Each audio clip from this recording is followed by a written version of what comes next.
So, what is going on YouTube? Your boy Sam from TeamSamuraiX1's here, and today guys, I'm coming at you with my YuGiTuber Grand Championship Round 1 Metalfoe's deck profile for you guys today, so hopefully you guys enjoyed this video. This deck list is going to be for the brand new April 2019 Banlist, so there are some cool cards that I actually incorporated into this deck to actually help me win the match that I had with DZ. If you guys haven't checked out that match, it was absolutely spectacular. I've shocked everyone by just playing Metalfoes against Shadow Dinosaurs, which is actually pretty awesome. The reason why I decided to play Metalfoes is because DZ and I agreed to play something non-meta, so I thought that Metalfoes was not even meta relevant at all, and Yacine and I just felt like Metalfoe was just a really fun deck for us to showcase you guys. The deck just has so many technical plays that's able to set up OTKs and multiple negates with the inclusion of some of the different types of engines that we have in this deck. Although that they're actually vanillas on the field, their skill effects are just absolutely phenomenal. Being able to just pop cards to get your resources directly from your deck to your hand is just absolutely insane. So that's why we decided to play Metalfoes, and there's so many other good cards because of the ban list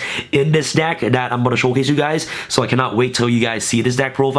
Overall, I've been just play testing this deck for about 2.5 weeks now, and it was just really great. And a huge shout out goes to my boy Yacine. If you guys definitely want to check out his channel, I'll leave his channel in the link description box below. I won't waste any more of your guys' time. Without further ado, let's just hop right into the deck profile. Let's start with the monster real quick. For the Metalfoes, we're going to play, of course, triple Metalfoes Gold Driver. Gold Driver is level 4, which helps you make your rank 4 XYZs, and all the Metalfoes have the exact same skill effect where they're able to pop a face-up card in the field to set a Metalfoe spawn trap card directly from your deck to your side of the field, which is amazing. So all the skill effect have the exact same thing. Also triple gold, triple Metalfoes Volt Flame. The reason why you OTK with this deck with Borrow Sword is because you're able to put Borrow Sword and Metalfoes Volt Flame on your side of the field. It's also a scale 8. High scales are really important in this deck because you're able to pendulum summon out cards like Metalfoes Volt Flame.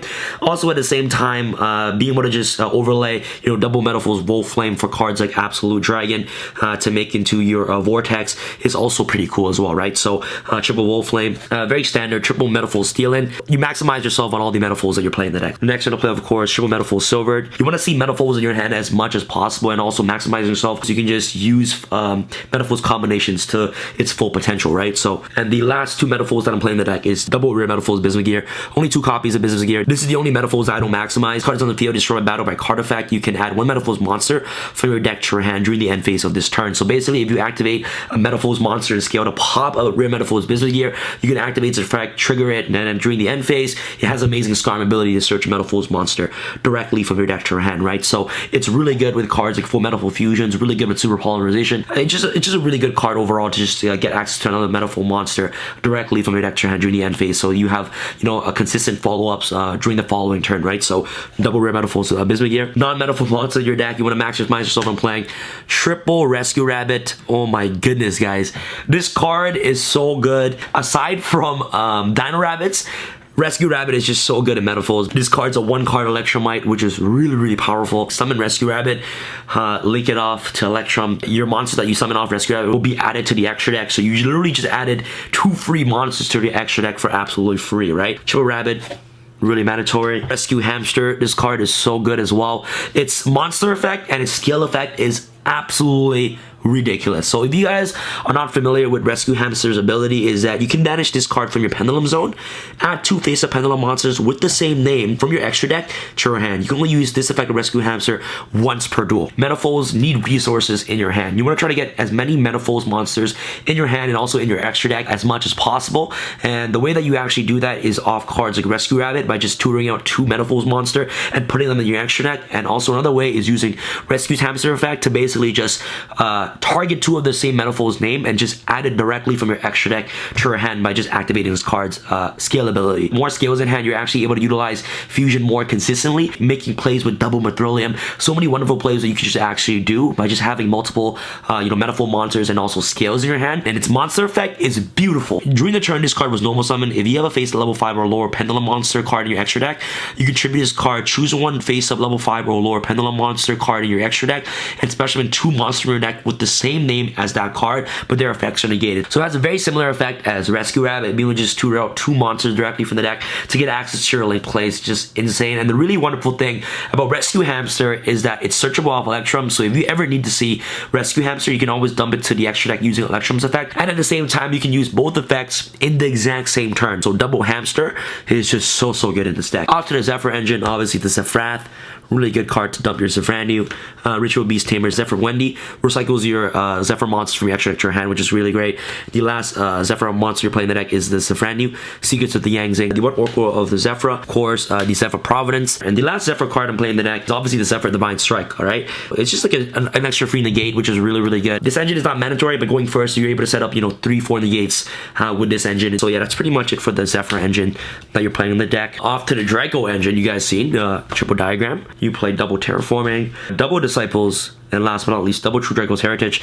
These are all the Draco cards you're playing in the entire deck. So you're able to pop these cards face up on the field using the Metalfoe scale effect. On the resolution of the Metalfoes, it sets a Metalfoe spawn trap card, right? After the whole entire chain resolves, the True Draco spawn trap cards will resolve in the graveyard to pop a spawn trap card on the field. So you're actually able to combo off by just popping Heritage, set the Metalfoe's combination, and then activate the Heritage or Disciples ability in graveyard to basically pop the Metalfoe's combination that you set, right? So any Metalfoe scale with Disciples or True Draco's Heritage is a free Metalfoe scale search. So you basically get to complete your scales right off the bat by just popping, you know, either of these cards on your Metalfoe's combination. And True Draco's Disciples and Heritage are basically free draw cards, right? Like you can activate Diagram, pop Disciples, search Heritage, activate Heritage, draw one card, right? So there's so much draw power in the deck. Every single turn you have a Metalfoe's Fusion draw, and you essentially have a True Draco's Heritage draw every single turn if you open up a Diagram, right? And Disciples, you can just recycle Disciples, Heritage to the deck, and just basically draw one card, right? Which is really nice. So that's pretty much for the True Draco engine, the one Metalfoe's Fusion, full Metalfoe's Fusion. And my favorite card in the entire deck is double Super Polymerization. This is why we decided to play Metalfoes, is because Super Poly, you can utilize Super Poly to its fullest potential. It's because you have Crimson Knight in the extra deck, and not a lot of people even know what the heck Crimson Knight is, which was a huge surprise factor for Doug. So Super Poly was just really great. It's like one of the best cards for Metalfoes, and I'm really glad that we're actually able to use Super Poly at 2 in this format. This is the reason why I won game 1. During the chat, Doug said that Giant Rex costs in the game. There are scenarios where I thought about if he brought Giant Rex back, it would make zero difference. Like, Doug and I talked about it, even though he misplayed with Giant Rex, that Giant Rex coming back meant absolutely nothing. Like, I was still gonna kill him that turn regardless, right? So it's just a really great interruption card. You must play double Super Polymerization in Metalfoes, and a huge shout out to my boy Yacines once again for just building this incredible deck, man. So last but not least, for your traps, including Divine Strike, is obviously double Metalfoe's combination, really good. I never use his face-up effect to basically special summon from the graveyard when I fusion summon, but the most important effect is being able to search a Metalfoe's monster directly from the deck to your hand when it's sent to the graveyard, right? Which is really good. So combination, it's beautiful, it's gorgeous, right? So combination, really nice. So that's pretty much it. Rounds off for our traps.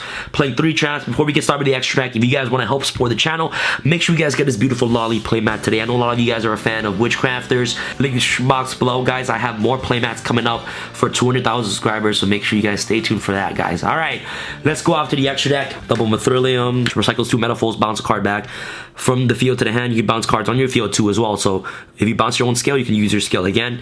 1 Adamante, 1 Metalfoes monster, and 1 monster with 25 or less attack. Really great with Super Poly.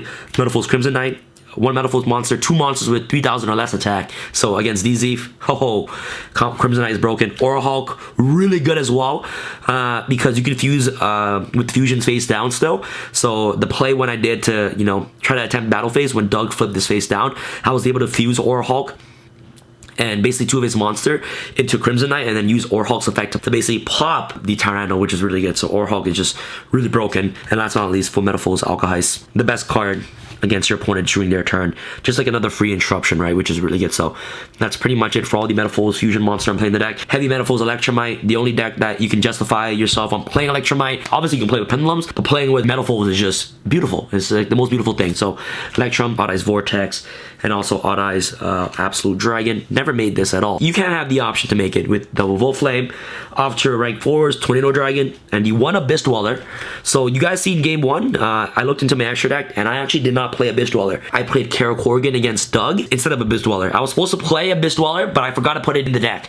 Like, that could have cost me the game, because I could have made Abyss Dweller pass, right? But if I could have made Abyss Dweller, like, that would have been way better, because it just covers, you know, a more variety of different matchups, right? So obviously I don't want to showcase you guys Carol Corrigan in this one, because Abyss Dweller is just far more superior. So that's why I didn't make Abyss Dweller against Doug. If I had Abyss Dweller in the extra deck, I would definitely make it against a Dino matchup, because Abyss Dweller against Dino is just absolutely, like, you know, auto win, right? So Dweller, Borosaur, all right, OTKs. As soon as you drop Borosaur, you're not losing that game. Borlo Dragon, easily making it in this deck.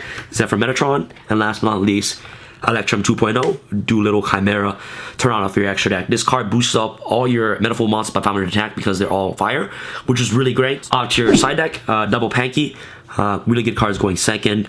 Triple evenly match. Double D-Bear. The reason why I played D-Bear is because I was facing against Doug, and he said he was going to play something non-meta, right? So as the first thing that I thought to mind was that he was going to play the Spirit Ritual deck. So I was like, okay, D-Bear is good against that. And I also thought he was going to play Fluffles. So I'm like, okay, no, D-Bear is good against that, right? But he played Dino, so D-Bear didn't really work too well. I did side the card in games 2 for the Shaddoll Fusion, which was kind of nice, but I made a smart play. I just said, I just did a T-set and pass, right? So he can't use Fusion off that. The best card in my side deck, double Purple Poison Magician. Oh my goodness, she won me game 2. Purple Poison performed really, really well, as you guys saw the match. If you guys haven't saw the match yet, make sure you guys see it, man. The match is just absolutely beautiful. Card is so good. Baits on Tyranno and works really well with Diagram. Diagram pops this. It's just so good. Anti-spell and stuff like that. Triple Twin. And last but not least, you know, play, of course, triple Drone Lockbird to round off for your side deck. So side deck was absolutely perfect. I thought it was really great. It covered most of the matchups. So yeah, man, that's pretty much it for the deck profile. Hopefully you guys just enjoyed this video. The reason why this deck is just so good is because obviously scales are never bricks, okay? Scales in this deck is never bricks, all right? The technical plays in this deck is just absolutely insane. There are so many plays that you can easily overlook, and one misplay can just cause you the game. So Metalfoe is just a really hard and technical deck to play. A huge shout out goes to Yacine for helping me build this beautiful deck. And if you guys ever decide to play Metalfoes, you guys cannot play the deck without super polarization, and you soon realize that your boy Kryptonite is one of the best cards in your extra deck. So thank you guys so much for watching this deck profile. Hopefully you guys enjoyed this video. If you guys enjoyed the video, make sure you guys smash thumbs up button. Make sure you guys check out the video on Simo's channel. Practice that I had paid off for round 1, right? So I'm looking forward to round 2. If you guys are interested in seeing my round 2 deck profile, it'll be really awesome. I want to try to do something non-meta again, because like I don't want to play meta because it's so boring, you know? Like, you guys want to see something fun. You know, that's all I care about. That's what I want to try to bring to the YuGiTuber Grand Championship. Something fun, something very entertaining for you guys to watch, and that's what Yu-Gi-Oh is all about, man. So yeah, bro. I'm not trying to play Solomon Graves. I'm not trying to play Orcus. I'm not trying to play any of those BS, you know, decks right now, right? Because they're not fun to watch. So yeah, that's pretty much for deck profile. Thank you guys so much for watching. Looking forward to round 2, Simo. Thank you guys so much. I love you guys. This is your boy Sam from TeamSamuraiX1's. Sam signing out. All right, guys. Peace. I feel like Usain in the cheetah print. Talk fresh game, I don't need a minute. R.I.P. the game, I need a minute. Okay, let's proceed with it. I'm in the house, got the deed with it. These bozos always sneak this and they taking shots. I'm a king with it. Like, no, this league business.